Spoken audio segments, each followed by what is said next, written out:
or liberation just have vastly different understandings of what liberation is for. I haven't seen this much importance and attention.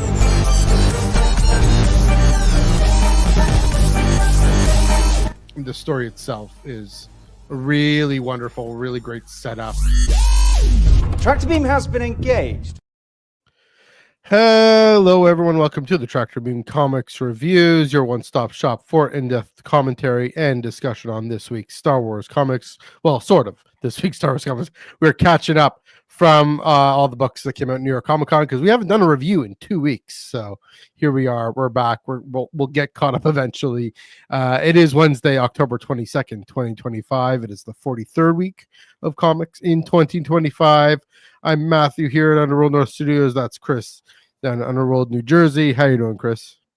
I'm doing great. A lot of sequel trilogy stuff. I'm swamped with it between audiobooks and novels and everything else. So yes, definitely. We're as Joel and I talked about on Joel and Ash and I talked about on Monday. Is that we're on the cusp of a sequel trilogy renaissance.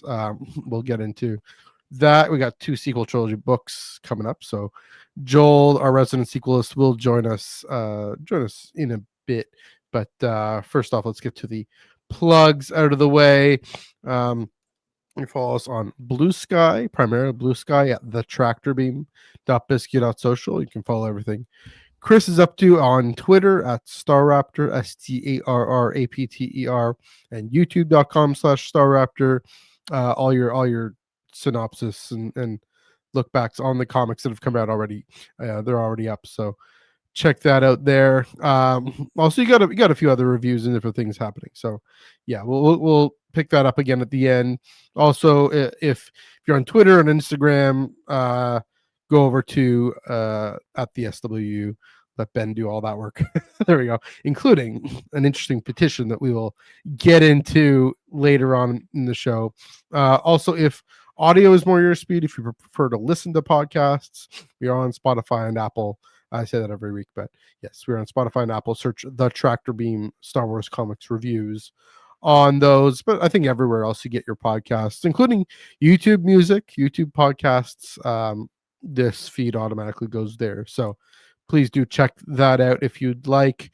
Also, we are part of the Star Wars Underworld podcast network here on the Underworld YouTube channel. We got super chats, we got YouTube memberships. So please do comment below, join the chat. We'll get there. We'll get to your comment as best we can. If you super chat us, we are grateful for any support you can provide. We will interrupt whatever we're saying to get to the super chat. Get your dollary dues, as our friend Hannah says, in there. And we're grateful for any support you can provide. Also, as YouTube memberships. Also, the Underworld Discord server. When I bring Joel in, we'll chat a bit more about the Discord because he's the guy for it. But in the meantime, we'll save that for a few minutes from now. But yes, in the link in the description down below, you can get into our Discord server. We are chatting about Star Wars. We're chatting about a certain film that wasn't made, a bunch of other things in that server, and any events we'll chat about in just a few minutes. I think that does it for plugs. I think we got there. So yeah, let's dive in somewhat quickly, somewhat perfunctorily, I should say. This one came out a few weeks ago. This is Tides of Terror #2 by George Mann, with art by Luis Morocco and Lobo Underwood, colors by Michael Attier, letters by a friend of the show, Comicraft's Tyler Smith, and as well as Jimmy Betancourt, and cover by Eduardo Mello and Valentina Tadeo. Axel Research Station is in chaos after a massive explosion rocked the underwater base. Jedi Master Kit Fisto and his Padawan Nadar Veb try to evacuate as many people as possible. But time is running out. Seawater is flooding the station, and with giant beasts lurking in the depths, it's a race to make it to the surface. Yeah, this one was fun. Again, nothing. It wasn't. It's all ages. Not horrible. All ages, kind of an adventures era book or style book from Dark Horse. George Mann, though, I mean, he knows how to write underwater creatures. He knows how to write just creatures generally. I mean, really goes for a big creative swing, I think, with the silent underwater scene in which Kifisto and Nadar are swimming through to try and reach this lever or something, and they run into these different fish, different creatures, and this big octopus thing. And yeah, I thought that was again a big that kind of silent thing because it's underwater. It is a bit creative swing, and I thought they pulled it off right in this splash page of swimming through. So great work by Luis and LeBeau and Michael to tell us that part of the story and the whole story overall. Yeah, again, enjoyable. Kind of seeing, it's the Jedi in this time. And Kit Fisto, I mean, what we know and love. He always has that. Oh, sorry, guys. Still a bit of a adjusted there. He has this kind of beaming smile. We remember from the Clone Wars and from Attack of the Clones. That he always feels like he's in control, even if the world is literally collapsing around him. And trying to pass that on to Nadar and keep everyone kind of sane, kind of just in the midst of a crisis, helping them deal with it, keeping them calm. And so he's this calm center and everything swirling around, and of course at the end they have to get Mace Windu's help, and I think Luminar and Dooley, or I forget who the other Jedi Master there. The last thing I'll say, I like that. Pardon? It was Shakti. Okay, yeah, fair enough. Right, that makes sense that they're kind of paired up there. The last thing I'll say, I liked that they showed the saboteur at the end of this one, just to say, let's not prolong this mystery. Yes, obviously there's a saboteur. We can see that. We can tell. Now we see, okay, there's someone who knocks out the guy manning those controls. And this that's the thing with these shorter runs. We're like, okay, how is it paced? How is it planned out? Yeah, bringing this at the end and saying, okay, early on, we're still early in this. I mean, it's a 4-issue run or whatever, 5 issues, I forget. Yeah, we'll get to the bottom of this. That's always a funny storytelling concern, is, are they needlessly prolonging a mystery that isn't really a mystery? And so, I mean, I guess for younger readers, maybe it would be, but yeah, I like the kind of that reveal, and we don't quite know. I can't tell who that person is, but yeah, it was enjoyable. Again, showing the Jedi of this in this time, and how these different Republic institutions, or not Republic institutions, but corporate institutions, are promising to have the safe research facility, and clearly it's very vulnerable and they need the Jedi there. So yeah, all these other ideas that George is throwing into this coming out, and it'll take some time to come out, and it probably won't be that deep. It'll still be a fun adventure like it was in this issue, but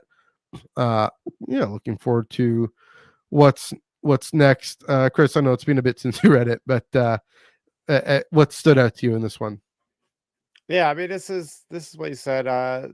It's relatively surface level, which worries me, because George Mann, in High Republic, he does great with the lore. Like, he's one of the leads on really good, like, Pathfinder missions that are going to Catacute and doing all this really cool stuff with Eyes of Darkness and all.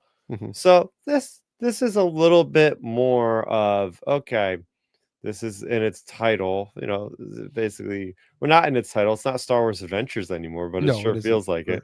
The same sort of thing, hyperspace stories. But this is just a riff on Jaws. It's like this came out, it started this in summer.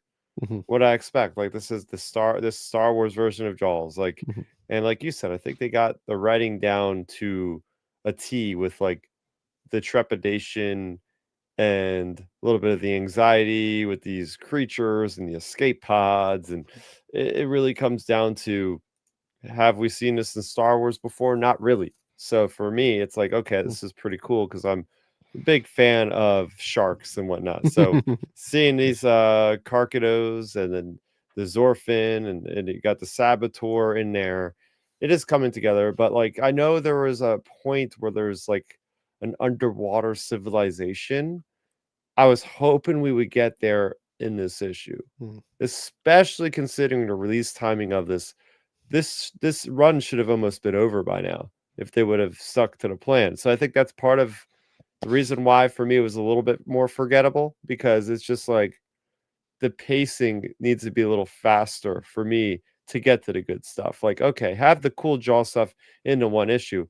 Let's just hope that this isn't the entire run of this, because I could find it getting a little bit boring after a while if there's 5 issues of this. But I hold out hope. I hold out hope that we'll get a little bit more complexity. We'll get a little bit more nuance later in the run. Yeah, I mean those ruins. It seems kind of like it's just a bit of window dressing, kind of setting for that what's there, and most of the action is most of the intrigue is with the Saboteur and how Kit Fisto and Nadar Webb are going to save the day. And yeah, it's true. It's interesting to explore the lore. And yeah, I agree. It'd be nice if we could explore both a character story and a lore drop at the same time. Hopefully, yeah, like you said, George Man in High Republic, he was brilliant at that. Especially even in I mean, Echoes of Fear. Tears of the Nameless is a YA novel. Echoes of Fear was a Dark Horse comic. So yeah, that it's true that he is very capable of doing that, but with especially with my guy Reith. So here, oddly enough, to think of them as successors because they're Jedi, but much later on in the timeline. Yeah, I think one little bit of complexity with the with of course the rich people are going to panic and just take all the lifeboats, and they're not going to be enough for when they need it. Yeah, I hadn't even thought of the Jaws thing because I've only seen Jaws once, and I saw it this summer. Oh my gosh, what? Yeah, I saw it in theaters for the 40th anniversary. Wow, that's awesome though. So I saw it at the TIFF theater actually during TIFF, so it was fun. I guess it wasn't the summer; it was September, but yeah, it's true. It's like it's the folks, they don't think there's a problem, and oh shoot, there's a problem. You need the actual experts on the case. So. Yeah, and then in Jaws 3D, they're actually in an aquarium. Okay. So it's pretty much just the same story, kind of. It's like people trapped in like a tin can underwater, pressure builds up. Yeah. Giant shark on the outside. What are we going to do? So it's very much taken from that. I don't even know if I knew this Jaws 3D thing existed, but now I'll look it up. Yeah, fair enough. Yeah, and okay. I mean, also to say, Dark Horse, these YA all ages comics, that is the place to tell this kind of fun story. Getting Nadar kind of being the self-insert character for younger readers, as again what happened in High Republic. But yeah, I don't mind it. I didn't worry too much about the pacing, but I can see that being a concern, especially if we're wondering what the release schedule is going on with Dark Horse, if that has to do with distribution or something creative. I don't know. Yeah, be interesting to figure what's going on there. But yeah, I can see that being a concern. All right, do we have any more? Are we good to move on here? Good to move on here. Good to move on. All right, so in order to move on, as promised, we got to bring in our resident sequelist because we're jumping all the way to the sequel trilogy. Mr. Joel Davis down in Underworld, Orange County. How you doing there, Joel? There you go. Hello. Hope you can all hear me. Yes. Hello. Yep. We're good. Here. And also, yeah, I knew about Jaws 3D. Jaws is one of those franchises that got sequels, but nobody liked the sequel. Yeah. There you go. Yeah. How do you? I mean, but, the film itself, yes. The first film was great. So. Yeah, first one was classic. Yeah. So anyway, Joel, while you're here, as promised, mentioned the Discord server.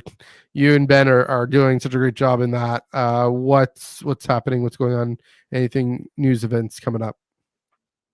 Let's see. Last week we did Dungeons and Dragons. I think we just finished up a Dungeons and Dragons 3-shot. what is it, 4 shot? I think it might be 4 weeks. Whatever. This week we plan, at least I plan on doing a regular game night this Friday. So, come join us for Fortnite, Fall Guys, Marvel Rivals, Chris. Battlefield 6. Come on, guys, get Battlefield 6. You want to squad up with me in Battlefield 6. Yeah, get Battlefield 6 if people are getting Battlefield 6, if they can afford it, if they have the station for it, all that. And then my plan, if all goes well, is the week after next, I'm going to have Ben live stream for us Visions Volume 3 for anyone who didn't see it it's coming out Wednesday, it's coming out Wednesday. On the Wednesday that because it's going to be that week, on the week that it comes out. So for anyone who didn't see it on the day of the premiere, you can come and join us for a live stream and we'll watch it all together.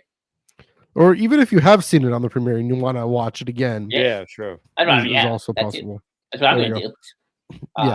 Yeah, I'm watching it twice myself. Once in Japanese, once in English. Yeah, I guess I got to do that. Like I always prefer the original languages, but add something different. Yeah, so that's good. That's coming up. We'll chat about Visions when it comes out for sure on both our podcasts. But let's talk about some more sequel era comics here. How about that? First up, we got Hunt for the Falcon number 2. Yeah. We got Han Solo. This is funny how this works. There's a Han book and then there's a Ben book. Hunt for the Falcon number 2. This is written by Rodney Barnes with art by Ramon Rosanas, colors by Guru EFX, letters by VC's Joe Caramagna, and cover by Ramon Rosanas and Guru EFX. There we go.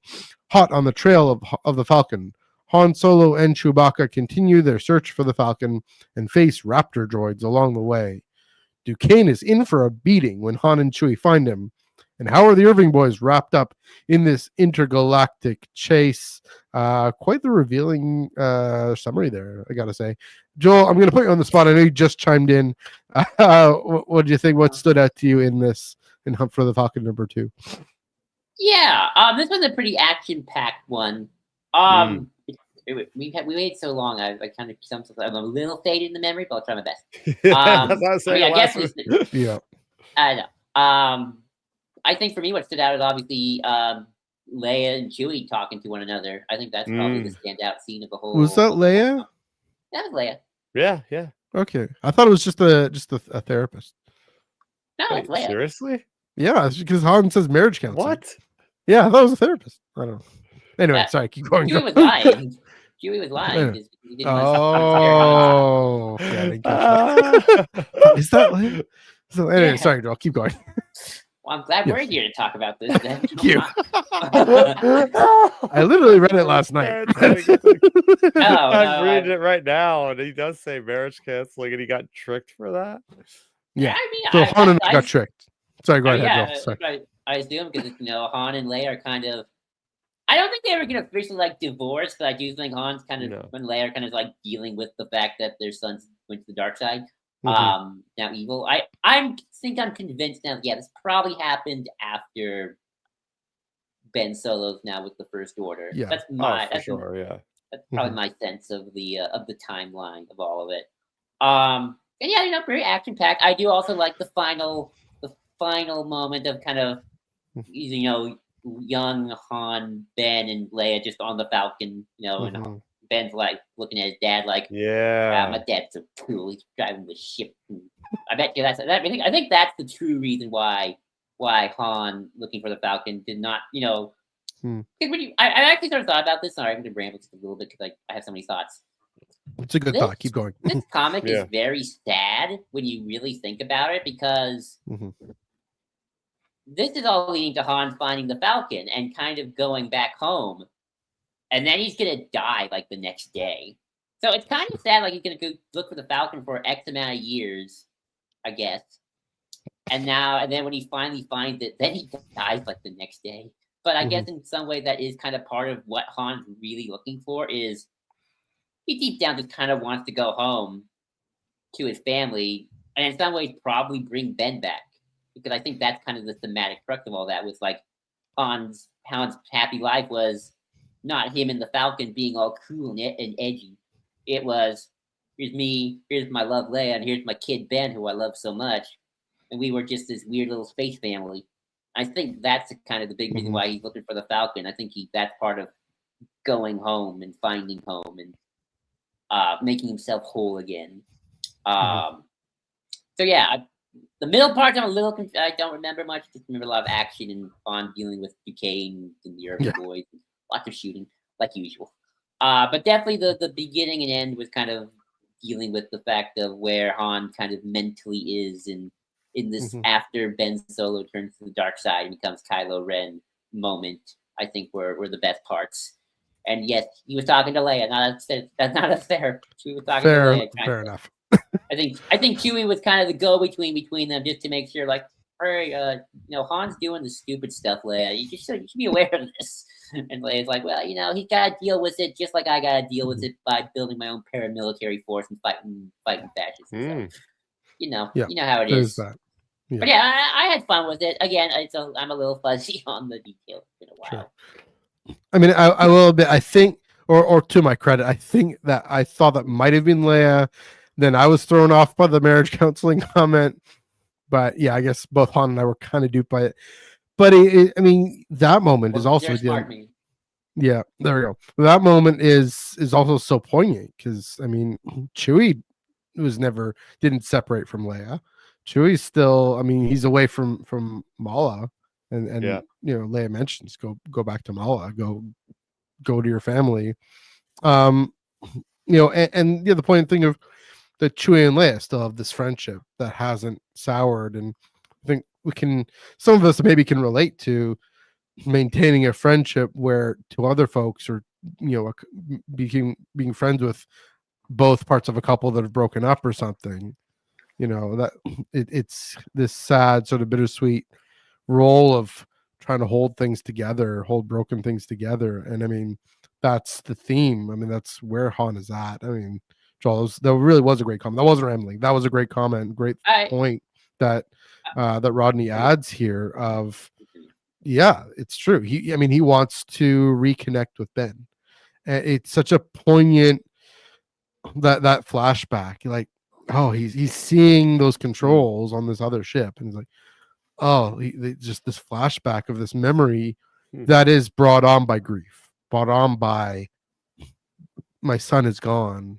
He's given over to this evil, effectively almost dead.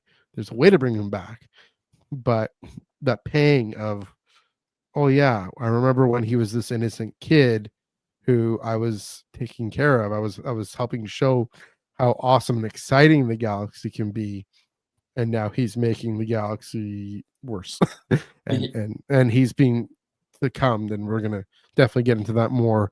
But yeah, great thought, great point again. Rodney Barnes, we're like, when is he gonna be able to write his own stories and add to the galaxy? Yeah, exactly. He's doing a great job. Yeah. So, Chris, I'll throw it to you. What were your thoughts and feels on this one? Yeah, loved it. The comics in general lately, I talked to you about this before we recorded, have just been really good all around. I mean, everything from Marvel, from Dark Horse has been good quality, including this, because we're getting into like interesting stuff where we're seeing Ben Solo. I think that Ben Solo interacting with Han and Leia, and by the way, I absolutely love the outfit that Leia's wearing. It is very much like a Rey kind of like Rise of Skywalker mixed with like a New Hope Leia's outfit from like the ceremony. Very cool art direction there. Love that. But I think Rodney got the companionship and the partnership down to a T when it comes to Han and Chewie, because I'm reading this going, oh my gosh, these guys, they got back together after probably a couple of years or something, being away from each other. But it's just like riding a bike again, you take a time off. These guys are slipping right back into their normal habits. Like they're firing from the hip. The Chewie's got his bowcaster. They're running around, dealing with pirates, getting in over their heads, improvising their escapes. Like this is the stuff they were doing since they were young, and they're falling right back into it again. So I just absolutely love to see Han and Chewie dealing with what they've been dealing with, but in an older age, and seeing how they're not as young as they used to be, but they're still doing this stuff. So I absolutely love that. This has this is probably my favorite line in any Star Wars comic that made me laugh pretty hard. like this moment when they're dealing with the Irving boys, they're dealing with Sabak, and Duquesne basically sets the authorities on them, and Sells them out. you have these two attractive women in uniform that come up to Han Solo, and they're like, "Hands up now!" And he's like, "We at least buy a drink first. Buy me a drink first." And I'm looking at him like, Great. yeah, it'd be an interesting predicament to be in. If I was Han and I was separated, I was single, mingling. It's like, yeah, I could see Han making that comment. Yeah. So that made me laugh out loud, and then it just ensues to chaos and blasters flying everywhere. And Duquesne again stooping Han to getting another one of his ships, and he's like, "Oh, blasted Duquesne!" And now they are flying away with the Irving boys. So, I mean, we kind of know how this ends. I mean, eventually the Falcons got to end up on Jakku with Unkar Plutt. But this is it's been a fun ride. It's a lot more, Joel was hitting on this. It's a lot more introspective on the character of Han, and at this point of his life that we haven't really focused on too much. This is basically the prequel to Force Awakens from one character perspective with Han. So looking forward to getting more into this as we go along. But I mean, and you had said it in the solicits, I didn't even know that they had a name, but it's interesting that these things are called Raptor droids. Now, are these like Techno Union droids from the Bad Batch arc where they're gone Skekis Minor and they're trying to get Echo? The term sounds familiar. I would need to see the design. Yeah, their design has been updated because I don't remember them having like spherical helmet looking things, because they used to have like more like a avian kind of head rectangular piece. Yeah, I mean a raptor is kind of a bird, right? Yeah, I think these guys are flying maybe because they have like a big wing on. These are cool. Like I love this. Like there's so much stuff with the sequel trilogy that looks different, even though we have so much stuff that is the same old TIE fighters and stormtroopers. We do get it's nice to see new designs every once in a while, like these droids. So I've really enjoyed this one. Yeah, like almost like a prequel mashup into the sequels there. Yeah. You mentioned Han and Chewie doing the things they've done when they were younger. I mean, one of the themes in the sequel trilogy is like trying to recapture the past, but not being able to, because you're, again, like you said, they're a lot older. It's also in the past, and you got to live in the present. And so, I mean, that maybe at Han's end, he's finally now living in the present, in this weird, tragic, twisted way of letting Kylo Ren kill him, because that'll, kind of, I mean, well, what will that do? It'll provoke the Ben Solo in him to come out and say, "That's a bridge too far." Pun now intended. Ex post facto. One thing I'm wondering, is Duquesne a wuss, or is he smart, or is he both? It's kind of like why am I blanking on the guy in in Rise of Skywalker, but the Vader comic? Ochi? Yeah, kind of like Ochi. It's like he's a clever wuss, because like Han can just go right behind him and whatnot, sneak up behind him, but then he also rats them out and steals the other ship. But at the end of the day, we know Han gets the Falcon. I don't know.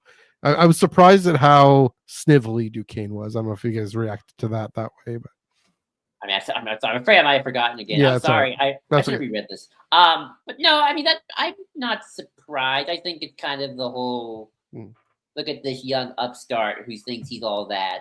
Right. Deep down, he one blast and he's crying for mommy, daddy. It's like Toro Calican from the Mandalorian, that bounty hunter. He's that young. Okay. I didn't think. I guess he's a Weequay. I guess it's hard to tell, but. Yeah, Nick Doe, similar, same thing. I mean, I get the impression that the Harding boys and Duquesne are like the new generation of crime post Jabba the Hutt's death, and like we're the new youngins, screw the old folks like Jabba. They did old school. We're gonna do a new school, and we're not actually ready for this. Are the boys that young? I mean, they look kind of old. I'm surprised that they're still called boys, but. I mean, it's a mafia thing. It's like, there's like, I mean, that's yeah. watch mafia. Like he looks kind of old here. The Irving guy. I mean, the Harding Boys thing it's not surprising. I mean, that's just mafia group. They're always called like, hey, look, yeah, the that's boys. their title. Like, no matter how old they are, they're just called the boys. But I guess that's what their moniker. They're known for that, right? Sure. So. Yeah. They No, call like, them I'm not 60-year-old griping men, on the boys. I just think maybe they're like newer to crime. I don't know, but yeah, Duquesne, surprisingly. Anyway, yeah. So that's the thoughts on that one. You guys have any last thoughts before we move on? I hope that this book really, if you ever do a rewatch of Force Awakens, kind of even makes the Chewie, we're home moment even hurt more than it probably does. It's a great thought. Finally looking for, right? Like that's a really good point. That is what I love about comics and novels, is it actually changed my outset on what is this. Now we're gonna have this thought in the back of our head, like all the crap that these guys went through to get to this ship, that's gonna make it hit that much harder, because we're watching the movie going like, okay, like we don't know anything about what happened in this situation. It's a throwaway line in the movie. How did they lose this thing? What was the ramifications? What was the significance of this to them? Now we know. I mean, obviously with the trailer and everything, that we're home, it's everything we've experienced, or the older generation of fans have experienced since 1983, right? If to 2015, that's the first time we see the Falcon, because we hadn't seen it during the prequel era. We don't see it during Clone Wars. Unless you're watching Revenge of the Sith really, really hard. Well, yeah, whatever. But yeah, I mean, that is kind of this out of universe nod for JJ. But yeah, that's true in universe for the actual characters. Joel, this is why you're here. Talk about the sequel era books. Speaking of the sequel era, let's get into this. This is, of course, every week this one comes up. It's the biggie. It's the doozy. Legacy Vader number 9. Of course, this came out last week, 2 weeks ago. Written by Charles Soule, art by Stefano Raffaele, colors by Nolan Woodard, letters by VC's Joe Caramagna, and cover by Derek Chu. Kylo Ren versus Tava Ren. Tava Ren begins her attempt to overthrow Kylo Ren as leader. Will Kylo Ren be able to withstand the onslaught from this enigmatic and attractive new foe? There we go. Chris, I'll throw that to you on that note. Throw it to you. What do you think of Legacy Vader number 9? Yes, is a standout, as it always has been. Really making some big swings to make some big imprints in the canon of Star Wars. I mean, we got this awesome backstory. As one of the big things that led off for me is the backstory of this character seems really well fleshed out. Getting to understand that she was, an assassin worker for this guy, kind of like an R. Singh X character with like a big sniper rifle. But I mean, just going through just the idea of the duel is just, one leader of the Knights versus another leader of the Knights. What really stood out for me is just the conversation, the way that Tava Ren is able to get into his head, and like he's about to do, the Anakin on Dooku thing, just crisscross the blades and separate his head like his grandfather did, separate her head from the whatever. But no, then next thing you know, they're having dinner together and all this kind of thing. And it's like, okay, this is interesting. And then there's like, I don't know if that's romance or what it is, but there's a kiss involved, and then next thing you know, she's running for her life. And what really stood out to me is her power move. Her power set seems pretty darn good. Like I think she's more powerful than maybe an Inquisitor.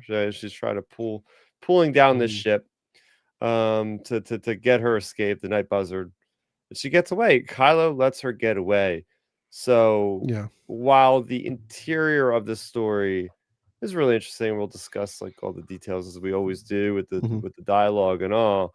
Of course, my big thing coming out of this is what happens next. Where's she going? What's she gonna do? She's not in Rise of Skywalker with the Knights anymore, which means is she out there in the periphery watching what's unfolding with the First Order as it crumbles at the Battle of Exegol? What's she gonna do next? Is she gonna be involved with something else? Because like this issue and the previous issue really made her seem to be very charismatic, a character that I could take it toward a character that's interesting and has a lot of potential, Mhm. both from just a character perspective, but also as like a kind of like a wild card. Like she could be a good or a bad person, really, Mhm. depending on where she ends up. So she's very interesting to me, and I can't wait to see hopefully more of her. But yeah, overall, another really good issue for the Mhm. series. Yeah, I mean, I'm always a fan. I mean, I'm not a fan of an unearned face suck, but I am a fan of an earned face suck. And this one really made sense. For those who don't know, face suck is my goofy way of saying kissing. But yeah, I like it. Really, it made sense because I mean, she's digging into his psyche. Like, who are you, Kylo Ren? And offering this. I mean, he picks up this fruit at the end of that conversation as she runs off. He didn't Like, force pick it up though, so he's not like his grandpa.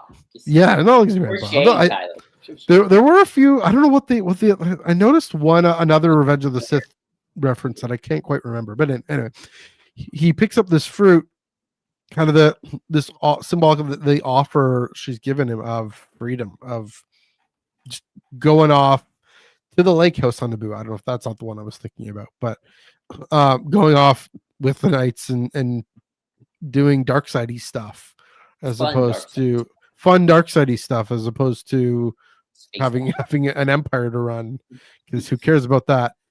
And you know, it really does raise that question, right? What does Kylo Ren really want? What does Ben Solo really want? You know, that's the thing with both these comics together, and then the next story we're going to get into. Keep on teasing that one. You know, who is this guy? Is he the grandson of Darth Vader, or is he the son of Han Solo? Because the two are very, they're related in the kind of, you know, swashbuckling. I mean, Anakin was very much, you know, shoot from the hip, literally or otherwise. I mean, lightsaber from the hip, just like Han was. But you know, it's really probing how. I mean, almost the same with Vader and with Kylo Ren. You know, they're trapped in this cage of this imperial rule, and with Vader it was this suit and Palpatine. At this stage, Kylo Ren thinks he's the one in charge, and I think Charles is playing up on that a little bit implicitly, that he isn't, because Palpatine still pulling the strings, as we know. But yeah, it was a fascinating choice for Charles to let her live, both because of what it might mean in the future, but also because it confirms that what she's saying, she's hit a nerve. And oddly enough, here's another odd thing: hit a nerve, and he knows how to actually. He's now taking the time to reflect on it, whereas I think before, during the Force Awakens, in the middle of the Last Jedi, before this duel with Rey, the combined duel with Rey, there, he probably would just lash out. He'd probably kill her. And you know, we remember the classic thing in Force Awakens where he's bashing the console in his lightsaber because Rey has escaped or whatever.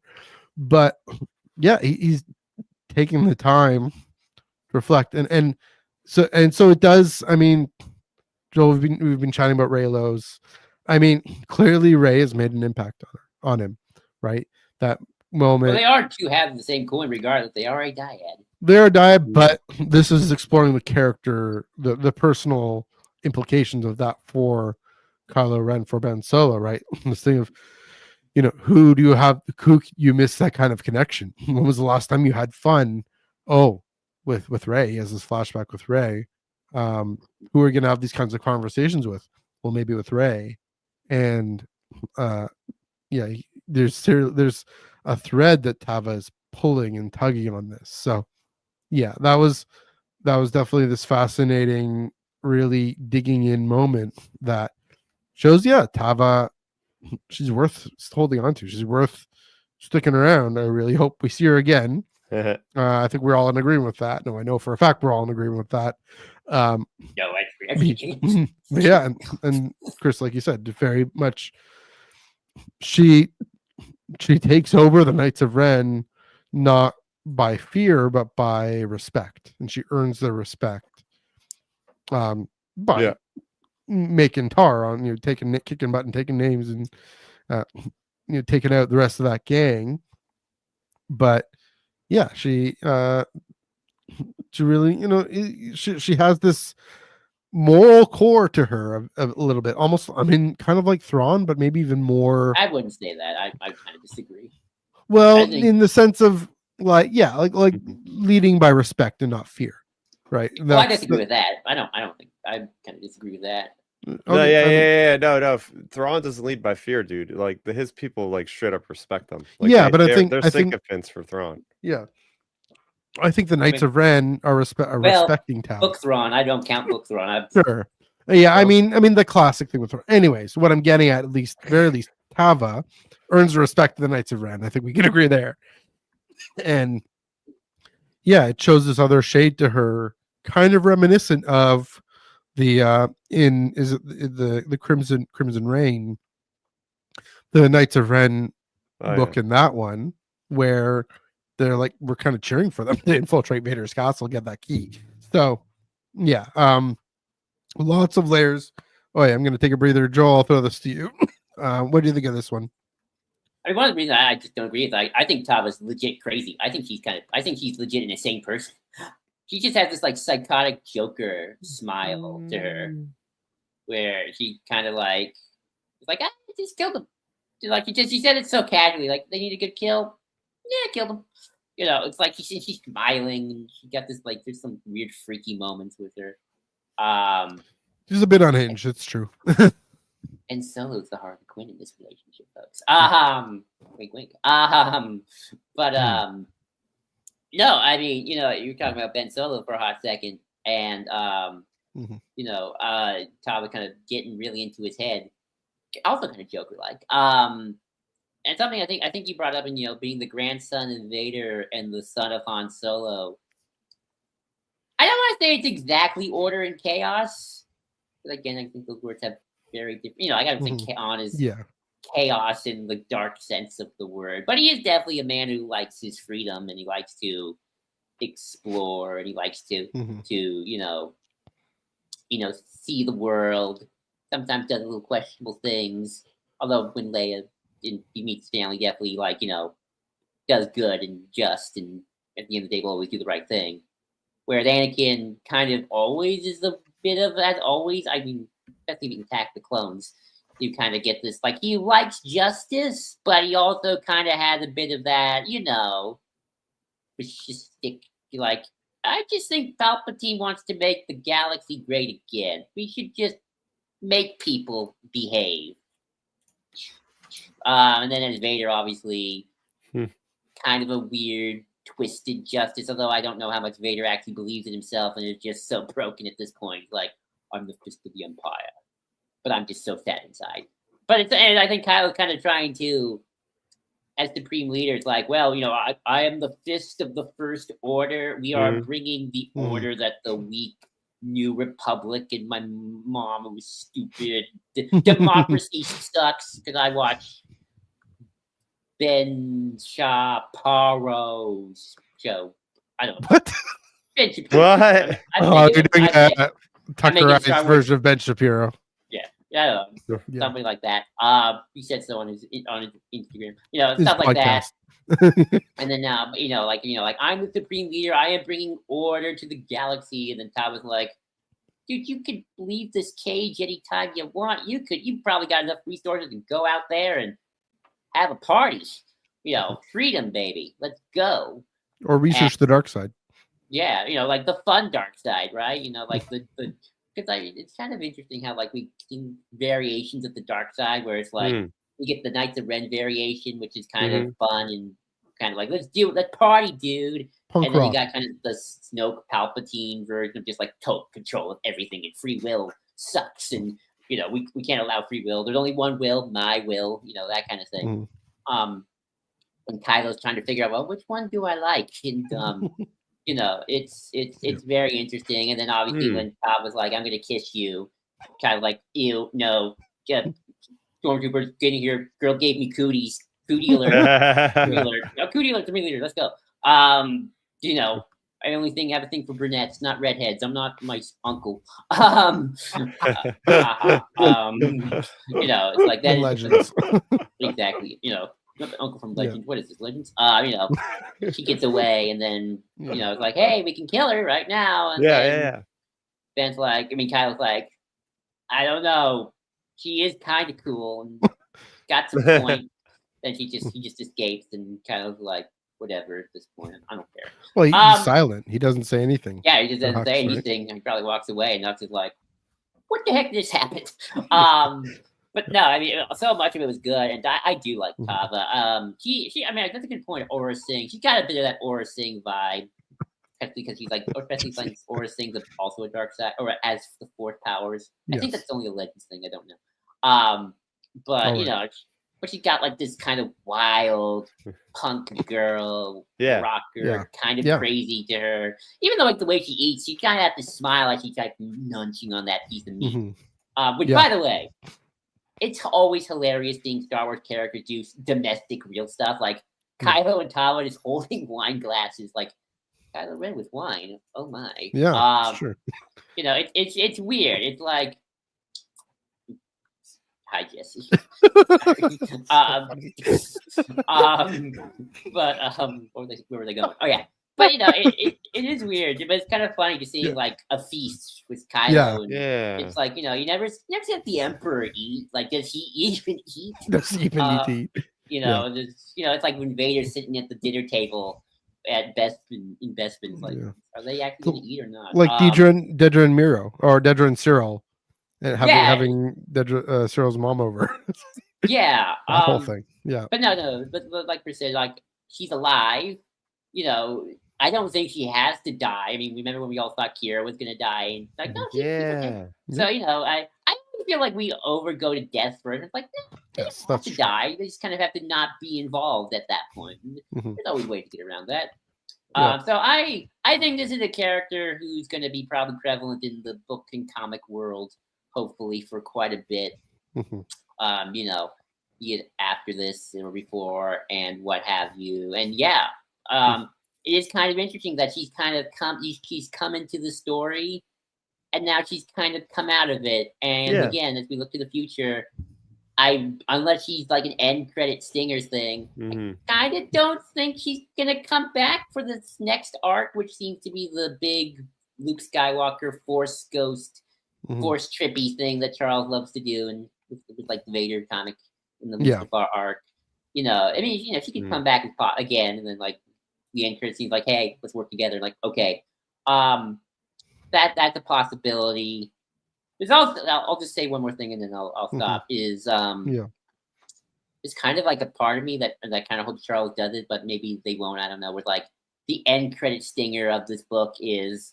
Like it's sort of like a Marvel end credit scene where it's like we cut to Exegol and you just see Palpatine spying on them, and he's like, and also let's get that redhead involved. She kind of you know, maybe I don't know, but you know, I think probably Tava probably would come back before Palpatine gets to be seen on Exegol. But no, overall, great issue. Really liked it. I think Tava's kind of scary. I think she's a bit crazy. I think she would turn on the Knights of Ren too, but like in a crazy way. She's kind of, I think she's a little nuts. She's unhinged. It's true. I think she's a little unhinged. Yeah, I think even more than Kylo, because I think Kylo's unhinged in the I don't know myself way. I think Tava's unhinged in, oh no, I know myself, and myself is scary psycho. So I love this. Great. Beware the hot psychos. I mean, that's a bit of a trope, but you know, dudes can be psychos too. Most women are quite sane, from my experience.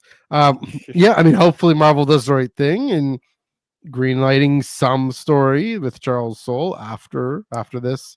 I would like. I mean, my kind of dream stinger, like post credit scene, would be jumping to after Rise of Skywalker, and she's just showing up. I mean, do the Knights of Ren all die on Exegol? Yes. Does Ben kill them? Okay. I don't know. Something with her showing up I think after. we got to see her, though, before, because Yeah, maybe. Just they gotta explain why she's not with them. So I think Yeah, we'll We gotta see see how the Knights of Ren get the back with Kylo. fallout. yeah, Yeah, that's true, too. exactly That's that. true. Like we got to see the fallout of that situation. So I Yeah. think we're gonna at least see her one more time. That's true. That makes sense. Yeah. One thing I want the kiss. I don't know if he reacts like the cooties thing as much. I think More like, no, I got my heart set for Rey, so you're not. well, I don't know. I think I mean the way Stefano and Nolan draw it. I mean, it's kind of lingered. It's this big moment. It's almost like the Afra Magna moment, right? You turn the page and it's there. I don't know. Well, I think you turn the page and it's there, and he's kind of into it, and it's because he's into it that he pulls away, right? It's like, oh, I'm letting this person in. I can't let this person in. She said something right. I mean, he knows she can escape a bunch of First Order soldiers. I mean, that's not a problem. He probably expected her to escape, frankly. I don't know. I again, all of that underscores that she's gotten to him in some way, to my mind. Yeah, I mean, definitely he's repulsed ultimately but I think it's for a different reason. I don't think it's because of her. He's repulsed by her brashness. I think he's repulsed by the fact that he was more into it and more open than he wanted to be, and he thinks is safe. I gotta stay true to my girlfriend, Rey, Megan. Well, and maybe that's a little bit of that, right? But I mean, the flashback definitely underscores that too. But I don't know. So yeah, Charles, man, all these layers. Chris, what if you have any further thoughts on this one? Yeah, how else we might see Tava? What her backstory, even other things too. Yeah, I mean, it's a pretty looking back at the comic now, it's a pretty self-contained issue. There's not a lot of scale in here, right? It's pretty much just these two characters. You don't see that a lot this series. It's a lot of bombastic battles and taking over planets like Corellia and going to Tatooine, going to Naboo. It was interesting. We stayed on this whole, the finalizer, I guess. Yeah.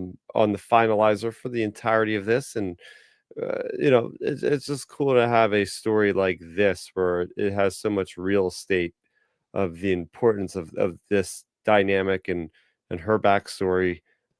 So I'm looking forward to it. I want to see how she got the red lightsaber. I would like to see that backstory. What's up with the tattoo? Too. Is it a tattoo or is it something like it's like a Ren thing that it glows though when they're kissing? It glows. So how does that come to be? I want to see. We feel like we touched the tip of the iceberg with this character. Yeah, I agree. And then we're going to Mustafar, and we have the thing of him. He's in the hyperbaric chamber thing. I mean, this is definitely going to be the Skywalker. I mean, we're talking about the legacy novel the last few episodes, so last week and on Monday. Yeah, this is going to be the Vader legacy and Kylo Ren and how he relates to it. I want to ask you something, Matthew. You brought this up a couple of weeks ago, and I'm curious what your thoughts on now. What do you think who do you think Vinay's serving? You think he's just serving himself? You think he's serving Palpatine? You think is he just a crazy guy who really likes Vader and kind of was my gut is he's serving the legacy of Vader. He's serving the memory of Vader. Whatever that means. So he's just the Vader guy. He's not like calling Palpatine up every day and like, yep.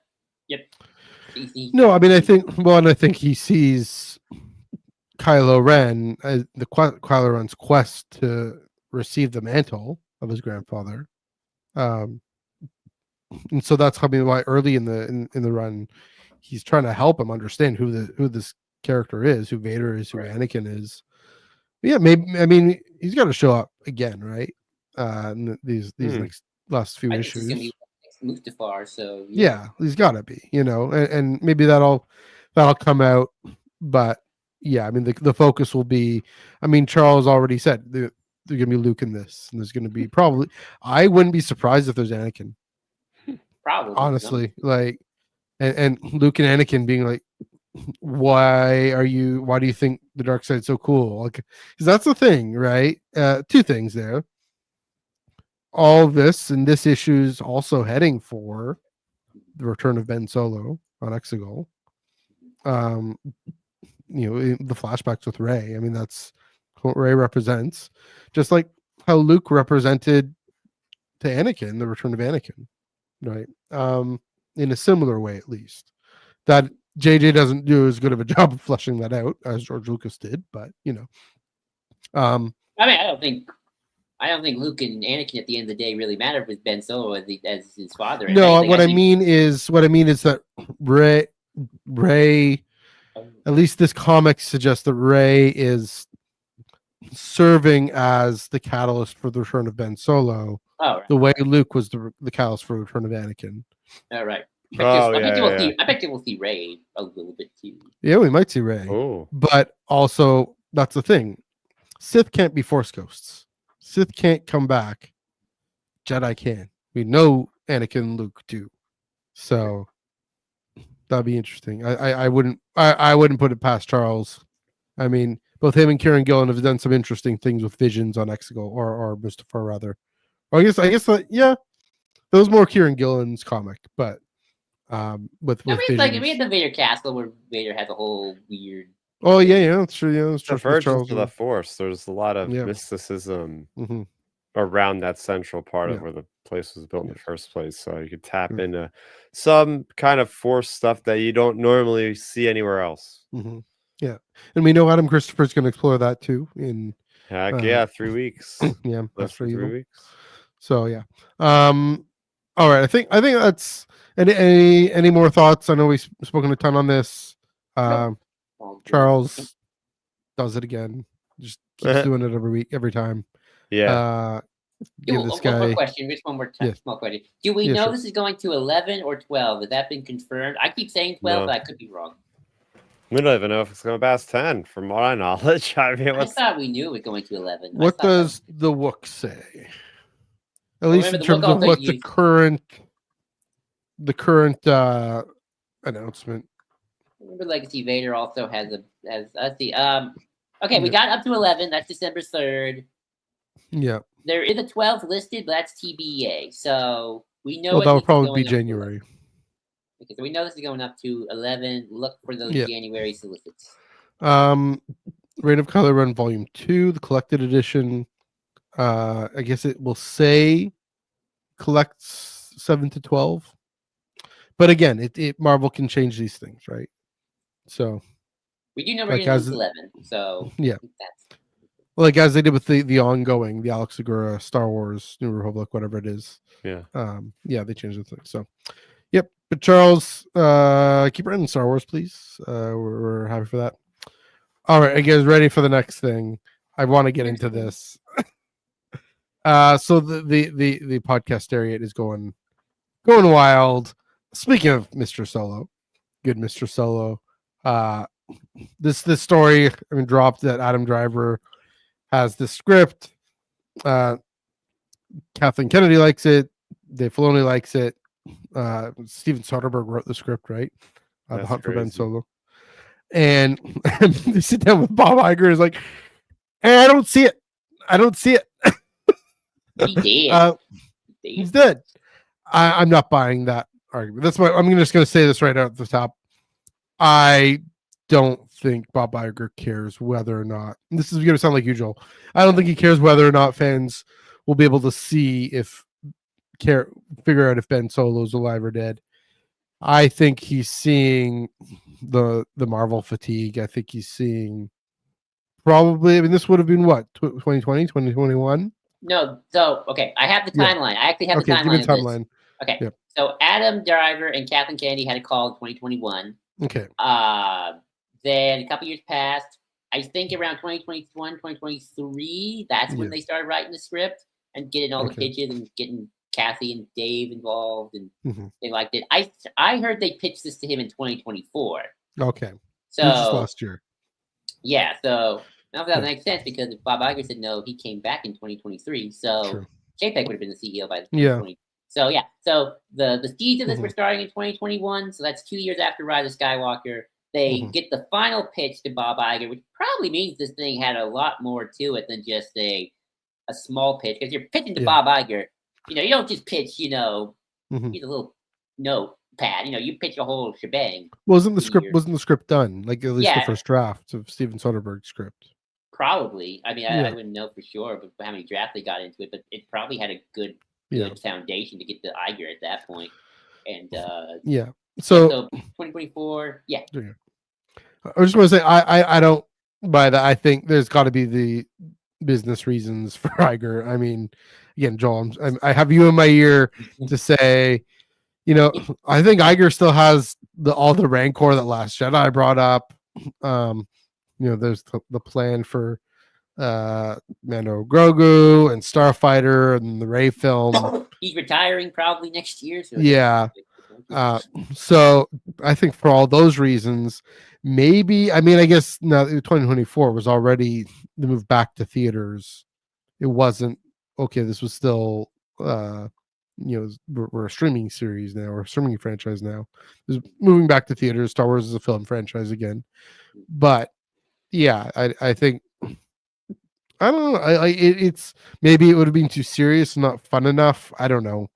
That's kind of silly. Wait, that doesn't make sense. It would be a hilariously fun film. But yeah, I don't think it has to do. I'm not buying the whole fans won't buy it thing. I mean, we have. Was it on the Underworld socials? The thing with Maul and with whoever else. I mean, it is weird. It's like, well, why was Palpatine okay, but Ben Solo dead? Okay, that's such a weird thing. On Exegol of all places. So yeah, there you go. So go, Joel.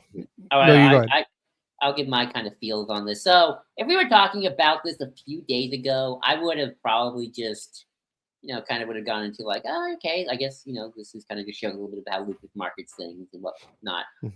But a lot of weird stuff has been going on this last 24 hours. Yeah. So, okay, so this comes out, and it's so fascinatingly worded, right? Like, Adam Driver tells the story in such a fascinating way. This isn't like, I pitched this to Star Wars, and then, Why did this even come out first? Was this part of another interview for something else? It was with Associated Press. Yeah, it was a sit-down of a wider... Yeah. But here's the thing about the whole the way he frames this, right? Like, this isn't like Guillermo del Toro being like, yeah, I pitched like a Jabba thing and whatever. He literally says, like, we pitched this. Here was the writer. I don't know if the writer is also the director. I don't know. Kathleen Kennedy and Dave Filoni loved it. Lucasfilm was behind it. Bob Iger said no, and he gave this reason. What I find fascinating about that, just in terms of the actual statement, is, and I was listening to somebody else talk about this on the podcast, on a different podcast. He's framing it in a way where it's like, okay, here's a villain to hate, Bob Iger, which is fair enough. Here are the allies, Kathleen Kennedy, Dave Filoni, so they're behind this. So, people have a person to hate. They got people to be like, hey, these guys are our guys. And you also give the creative notion. Apparently, also, the article stated, like, he talked about how this was going to be a low-budget film. We can have a tone of Empire Strikes Back. Of course, the name, The Hunt for Ben Solo. So he's framing this in such a way to be like, well, yeah, this seems like, I don't know what, everything seems to really, really fit. Low budget, Empire Strikes Back, I've never heard of this guy, but apparently people like Steven Soderbergh. I've never seen any of his stuff, but apparently film bros like him. And obviously, of course, like I said, a villain, Bob Iger, to be mad at, and people to like, and Kathleen Kennedy and Dave Filoni. Yeah. So that's the first interesting thing. So that kind of makes me even feel like this is maybe a Ryan Reynolds situation, a la Deadpool, where we now know Ryan Reynolds leaked that video footage years ago, and because they didn't want to do Deadpool, and then he kind of forced their hand to do Deadpool, and thank God he did, because Deadpool now big franchise. But now things get weirder today, and I'm so glad we're doing this today, because two weird things happened. One cannot be coincidence. The other may be coincidence, but I am a little more suspicious. The first one that's very sus is today on the StarWars.com YouTube channel. They post a clip from Rise of Skywalker of Yep. Ben Solo and Rey fighting Palpatine Mhm. on Exegol. That very clip today. Why would they be doing that right now? I mean, I think they did it because I think here's the thing, Chris. I think there's a civil war, and it's between Lucasfilm and Disney. I think the people at Lucasfilm are all for this, and they're trying to revolt against Disney. That's the real civil war I think that goes on, not this Lucasfilm internal civil war. I think. I'll share the thing you sent me, Joel. What? I'm sharing the thing you sent me. Oh, that. Yeah, that exactly. Yeah, it's a screenshot from your phone. So I would not be surprised if someone in the Lucasfilm owns that account also really liked this idea. It's like, screw it, Bob Iger. I'm putting this out. Yeah. I mean, this is another non-coincidental thing, but Bob Iger posted on his Instagram yesterday, to celebrate like the Disney 250 years of America, and it's just nothing but Ben Solo quotes. That's probably more. Bob Iger had no idea what was going on at the time. That's wild. So that's Ben Solo quotes. He only has one quote. Oh, I mean, you know what I mean. Ben Solo comments. Okay. So that's the first thing. And then the second thing is that today, the same day, Sharima Bay-Chinoy, the director of the Star Wars New Jedi Order film, posts something on her Instagram where it's a quote and it says, "If light is in your heart, you will find your way home." I don't know how much she posts on Instagram, so I don't know if she posts daily. But if she doesn't and she's posting today, that's odd. That's weird. And such an interesting quote, right? If the light is in your heart, you will find your way home. So I guess like my couple. So I kind of have like a couple takeaways, and then I'll reply. Takeaway number one, I think it's kind of important to remember that whenever we're critiquing Lucasfilm, try to remember that Lucasfilm was not an independent studio, and they still are under the heel of Disney. And the buck always will stop with whoever the CEO is, be it JPEG Iger or whoever the next person is. So just kind of remember that. Robert, the next person named Robert. Next person named Robert. I mean, it could be Josh D'Amaro or Dana Walden, but you know what I mean. The next Bob, as the smoke rises from the Disney castle. So try to remember that when you're always critiquing Lucasfilm a little bit. That not always Kathleen Kennedy's fault. In fact, maybe most of the time, probably not. She probably had to deal with this on a regular basis. Second thing is, kind of the silver lining of all this is the fact that Lucasfilm themselves liked this. This was both Kathleen Kennedy liked it, Dave Filoni liked it. Yeah. Now, a good chance Dave was going to be the next president along with Carrie Beck. I mean, who knows? But let's just assume that. My gut tells me that if they like it, I mean, maybe Adam Driver is trying to pull a Ryan Reynolds today and try to just get the movie itself made, but. Yeah. I also wouldn't be surprised if if Lucasfilm is going to find a way to recycle this idea and maybe, I don't know, make it part of the Rey New Jedi Order film for all we know, or the Kinberg trilogy or something. Because that's what Lucasfilm does. They always recycle old ideas. Everything always comes back in some way. And the fact that Rangers of the New Republic, for example, right? What? Kind of Rangers of the New Republic in this guy right here. Yeah, or I kind of think a lot of the Mandoverse is kind of taking a lot of the world building from Lucas's sequel and stuff. So, that. So, so my guess is they probably are going to hopefully try to incorporate this idea back into whatever the kind of the new plan is involving Starfighter, Sharima Bay-Chinoy's film, and probably guess is the Kinberg trilogy, because I still think all three of those things are more interconnected than we realize, and are kind of a Marvel-y, Mandoverse-y, big epic story when all put together.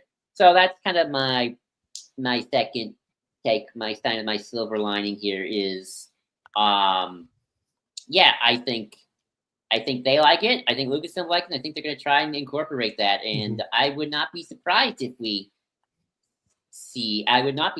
saw Ben Solo again in Rey's NGO film or the Kinberg trilogy in some form or another. I think those cards are very much still on the table. One way or another. And clearly I do think Lucasfilm internally liked it, because I think there's some revolting going on inside the Empire with Lucasfilm as the rebels. So then that's why that thing got posted today. So that's kind of my kind of two big takeaways on that. I think also maybe Adam Driver is trying to do a power play with this, since Yeah. Iger's retiring, and maybe this new CEO of Disney might want to get some goodwill. So that's true. It's funny. We're talking about the comic cancellations of the ongoing and the Afro book, talking about how if you want to disappoint people, you can do something that's going to disappoint people. You do it quietly, but if you want to motivate people to rise up, you tell them, hey, this disappointing thing is happening over here. It's precisely what I ever did. And Ben, our Ben Hart, has this petition. I'm guessing he's not alone. It's going like gangbusters. So let me. I'll you keep talking. I'll find it. I want to and see also how like much. you mentioned, all the comments on the Bob Iger post. Well, that was about something else. That has nothing to do. Sure, with but all the comments underneath it, like this kind of thing. So, like Paramount and Jimmy Kimmel, all that, whatever. Chris, I'll throw it to you. I haven't heard you chime in on this yet. 1,893 signatures. Sorry. There we go. So, yeah, check that out. Chris, what was your reaction to this initially when you saw this, and what are your thoughts now? Yeah, my reaction is I didn't know that Adam Driver was this much a fan of Star Wars these days. I was shocked to know, of all people, like this is the actor that's going to champion like himself to like write this script, or whoever he helped like write it. I guess he was involved with the writing of it and the direction of it. I was shocked just to hear that. Because he always struck me as like, yeah, it was great to be in a trilogy. I don't think we'll ever see him again, kind of thing. Especially with lukewarm reception on some of the movies, it was like, okay, maybe he's trying to separate himself, and he's been he's been in so many big projects since, that to have him have this fame and try to be back in the saga again, I'm like, okay, that should be some street credit right there for like, okay, the powers that be are looking at this really, really big actor that's championing for this. Like, okay, what's going on here? Maybe we got to take a second look. Next thing, as you guys were talking, I was looking up the accolades of Steven Soderbergh. And this is an Oscar-winning director. Yeah, he was nominated. Okay, I wasn't sure. Yeah, he won in 2001 for Traffic. He was nominated also the same year in 2001 for Aaron Brockovich. Like, this guy, he is, he's put in his due in Hollywood. Like, this is not just some up and coming director. This is a guy that has been known. So he's a household name. Yeah, exactly. So the fact that like, I think he's a prestige name. I don't know if a household name is I'd never heard of him until today. So okay, prestige for sure. But that I've heard of him. Yeah. And if we're trying to make an Empire Strikes Back-esque caliber movie, you get somebody like this to direct it, because he's got those chops to do it, kind of like Irving Kershner with The Empire Strikes Back. Like, George was just like, let's get this other guy to do it, see what he can do. So those two things were, that they got me to think like, oh, this is a big deal. This is a big deal that they are maybe leaving something on the table.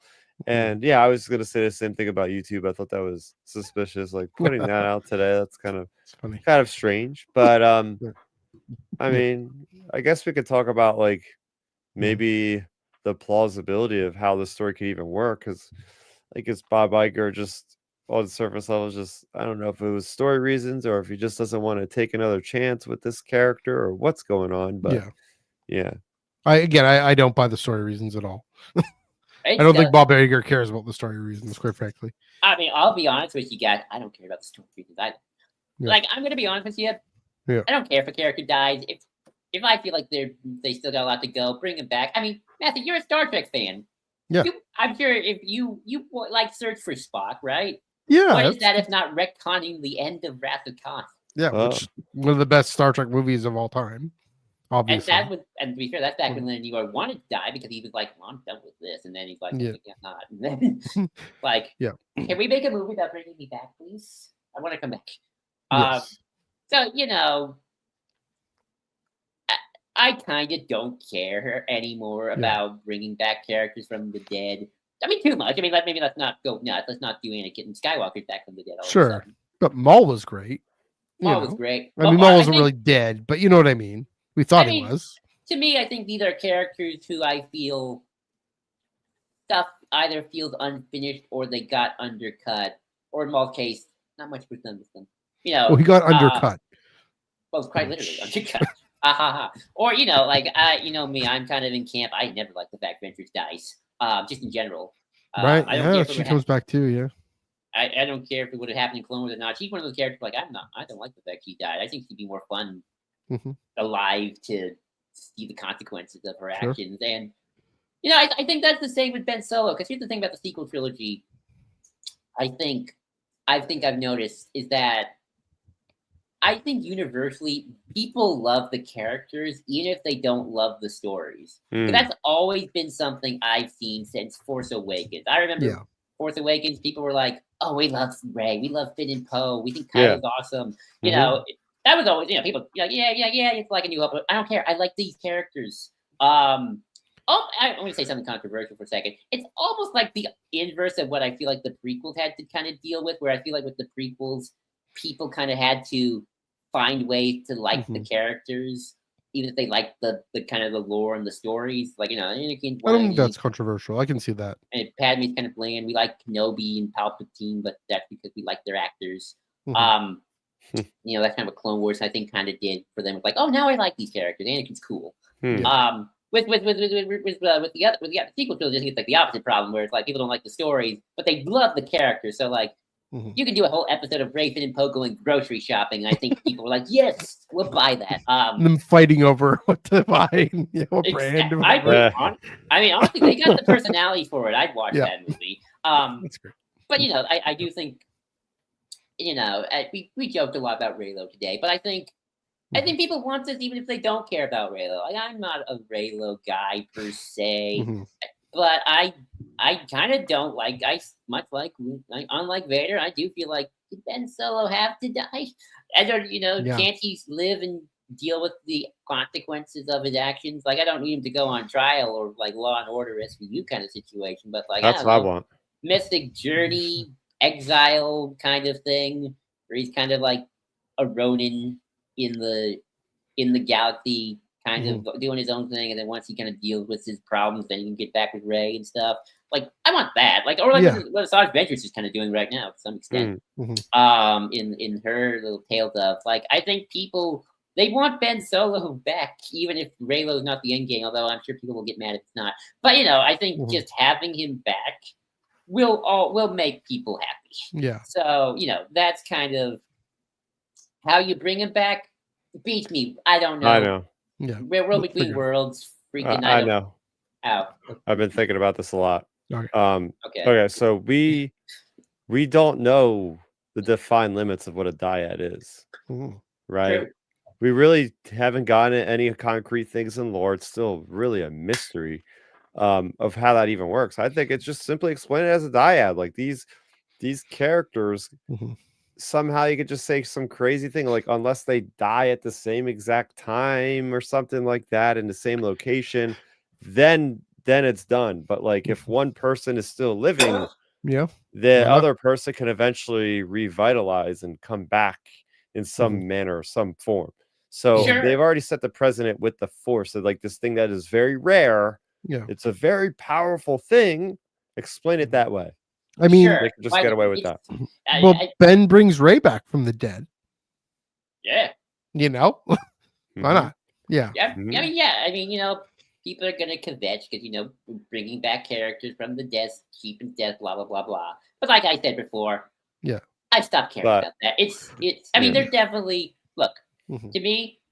I think Dominic once said it best. It's not about bringing back the characters. It's about what you do with them once you bring them back that matters. Yeah, that's true. What they have to do is they gotta put them on trial. I'm not even kidding. Like we gotta get there's been the High Republic. They did a great job marking on Row. Yeah, I want to see something like that for Ben, and maybe he can somehow redeem himself. But at least in the beginning of the movie, they're hunting him down because they found out he's out there, and they're like, this guy has been the cause of so much suffering in the galaxy. We need to bring him to justice the proper way. And there's going to be some trial that he has to go through, and maybe he can redeem himself in the end of this whole thing and will go into exile or something. But like, I'm just tired of these damn villains getting off the easy way, just dying. Well, like I mean, you took the Vader route. Yeah. And of course, in 1983 it was great and so beautiful. But in 2019, we've seen this already. Come on, JJ. Yeah. I always got the sense Hunt for Ben Solo was Rey was trying to hunt Ben Solo to bring him back to life. That's what I always got the impression that was the movie was gonna Maybe be I mean, about. like kind of like a search for Spock. Yeah, pretty much. There we go. All right. I'm sure. I mean, I know for a fact the flagship is getting into this tomorrow. Yeah, I'm sure throughout the podcast, Harriet is all up in it. I'm even crossing probably my fingers for a Ryan Reynolds Deadpool situation to happen. Yeah, and Yeah. I agree. That is what's happening. They're putting it out there to drum up the hype Yeah. and say, "Hey, look, Disney! All these people want this to happen. Yeah. You're going to miss out on a lot of money." Dave Filoni wanted to happen too. Here's what we got to do. We got to all pitch panels to Celebration 2027. If this hasn't been announced by then, we got to do that. That's the plan. We want Hunt for Ben Solo. Just everybody just pitch panels. I'm kidding. That's just the first thing that comes to mind. I'm going to call a bit of an audible. I know we had a different plan for something else, but Joel, you messaged me and you said you have a thought experiment kind of challenge for us to think about. Yes. Now I'm insatiably curious. So we have maybe about 10-15 minutes. Okay, it's a pretty quick question. Yeah. Okay, you guys are big Star Wars book readers and comic readers. We do. I always say the best Star Wars books are the ones with the least prerequisites. There's very few prerequisites to enjoy this book. So my question is to you is this. What Star Wars book would you recommend to someone who's never seen a Star Wars movie? And you can't say the novelizations. Right. The original story. But you've never seen a Star Wars movie, never cared to, or just have been, about it. But you think this book is so good, doesn't matter if you've never seen a Star Wars movie. You're going to recommend it to them. What book would you pick? Actually, I'll start with you. You start with me? Yeah. Putting you on the spot? Yeah. My gut, I don't know if this is right or not. No, there's no right answer. It's just your opinion. But so at church on May the 4th, I was scheduled to preach. And I went full in on Master and Apprentice. And what? Yeah. Because it is the light. You're talking about a Star Wars book? Absolutely, on May the 4th. And yeah, like because it really, brings out. For at least gets people into what the prequels are about in a lot of ways. Just you have Qui-Gon telling the adult story. Claudia Gray. This is the brilliance of this book is it's both an adult novel and a YA novel at the same time. You have Claudia somehow managed to do that, tell this Qui-Gon story, and tell this Obi-Wan and the Princess Fanry story, and really gets at how Star Wars builds a world and how at least this idiomatic, emblematic Jedi of Qui-Gon, encapsulating Jedi philosophy and the way Force mysticism and the political stuff and the economic stuff with Fanry and with that planet. So, it's my favorite novel of all time, my favorite Star Wars novel of all time. And yeah, I guess I'd recommend that one. Chris, what about you? What would you recommend to someone? I have such an easy answer, and if I could spend more time to think about it, I might come up with a different answer. But you're talking about just separating from like anything that you've watched. That's easy for me. Just read Light of the Jedi by Charles Soule. There's no connection. There's no connection. You're getting the grand. I think of Star Wars. You're really thinking about Jedi a lot, and that book really showcases the Force in mystical, magical ways. But it's also touching on politics. It's touching on dark forces. Sure, you don't have stormtroopers and Darth Vader, which is part of the iconography of Star Wars, but you're still getting that massive aspect of, this is these people that are powerful beyond belief, and when they put their powers together to do good in the world, in the galaxy, they can do extraordinary things. So That's the easy answer. If I had more time to think about it, I could probably think of some other things as well. I have my own answer. I want to give mine before. Okay, go ahead. Oh yeah, you better. You're the one who Okay. put us on the spot for this. Yeah. Okay. So some of this is a bit of a cheat because of the times we live in. Sure. Mask of Fear. That's my Yeah. answer. Okay. I think enough people will feel the context of today that it doesn't matter if this is set in some wacky science fantasy universe. I think they'll look at it and they're like, "Oh God, I'm reading the news." Yeah. They'll understand enough context, I think, to be like, "Oh God, this is today." Maybe I could see maybe like the Bale stuff being a little bit like, "What's going on?" But maybe they'll find that more intriguing. Like, "Ooh, there's something interesting. There's more real mysticism in this universe." But I think a lot of the time they'll be like, "Oh God, I saw that on Twitter. Oh God, I saw that on Blue Sky. Oh God, I saw that on So that's my answer. I hope I can change it in like 5 to 6 years. But that would be my answer. And I also just think it's a really well written book. Yeah. So. Oh, it's incredibly grounded in real world politics. You're right. And it was cool because I was reading a Revenge of the Sith novelization, and I finished that over the week. And that book goes so perfectly into Alexander Fried's Master Spear because it sets the precedent for Bale and for how he's like, I gotta vote for Palpatine because I gotta retain my senatorship, and if I vote against him, he's gonna do something with me and throw me down a dark alley, and no one's gonna know what happened to me, sort of thing. So, I thought that was really cool because the law, not the Lost 20, although they mentioned that the delegation of the 2000, or whatever, like that's prominent with Mon Mothma's in the book and all this sort of thing. So I'm like, oh wow, this is great. You read this, then read Mask of Fear. It'll be a great quadrilogy when you read all the Reign of the Empire books with Revenge of the Sith novelization. It's a great question, Joel. Great thing to think about. I'm getting my copy of Mask of Fear. The copy of the Revenge of the Sith novelization is at Indigo waiting for me. I'm going to go grab it tomorrow. Dig into those footnotes. Yeah, they're great. It's a good one. Sometimes. All right. I think that ought to do it. I think we had planned to talk maybe about early thoughts on The Last Order by Kwame Mbalia. Let's table that for Monday and next Wednesday if we want. But yeah, let's kind of wrap this up. Again, Joel and Chris, thanks so much for coming on. Joel, I'll start with you because you're our guest resident sequelist. Where can they find you on the internet?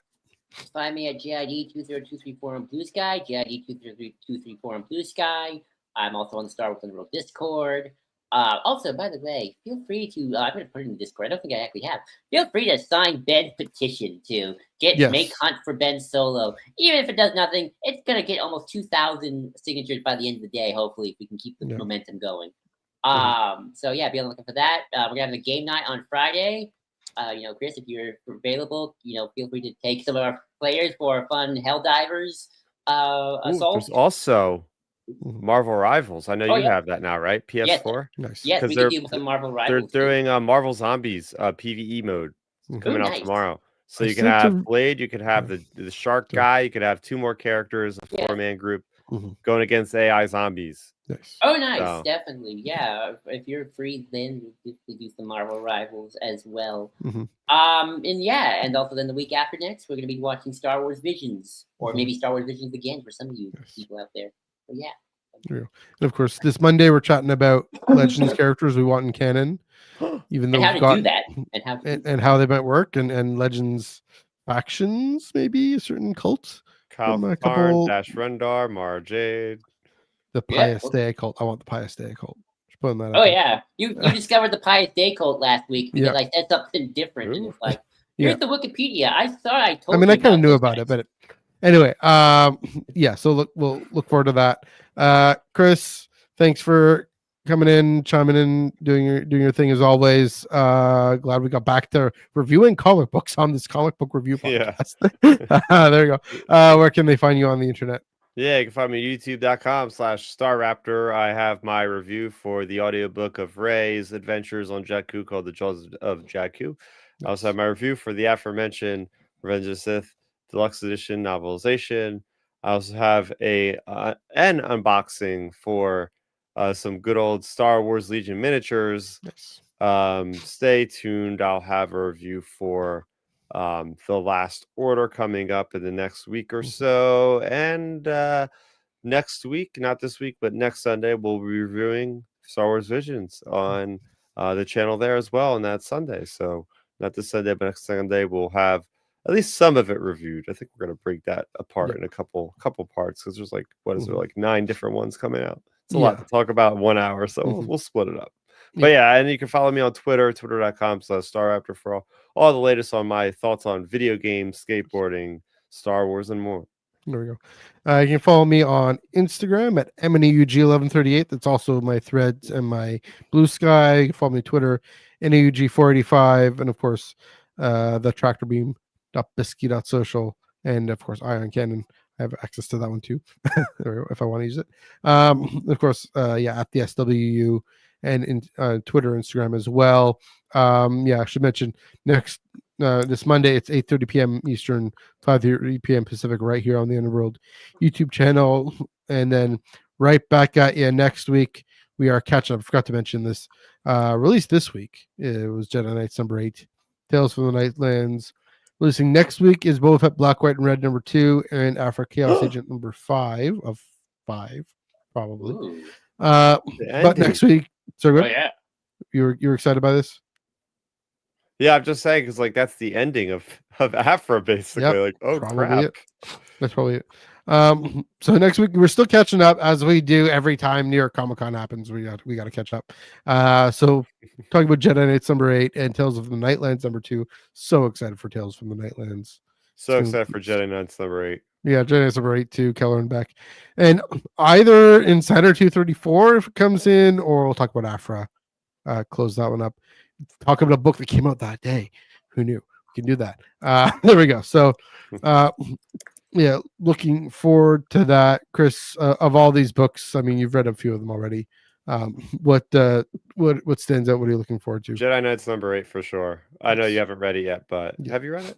No, I haven't read it yet. I love the series because Mark Guggenheim and Madevek Muzabekov pulled it off again. Nice. They do a cool version of a Star Wars comic that I've never seen before. Yeah. Like there's been all these moments where they've done like, a splash page specific issue or an issue about the underworld, or like they always find a cool theme that they could just hone in on for one issue, and without spoiling it, I think they've found a very interesting way of telling a story from a vantage point of something we haven't seen before. So I'm very, very excited to talk about that. I read the first page. I know what you're talking about, but yeah, definitely. Give Mark Guggenheim a full-on another one, and have Atha Prime being the main villain. That's all. There we go. Why the heck not? There we go. Ooh. But yeah, we'll talk about that next week. There you go. Go to your local comic book shop, grab those, but if you want on digital, they're also on digital. Let's do it for Tractor Beam Comics reviews. For Chris and Joel. See you next week. Until then, happy reading.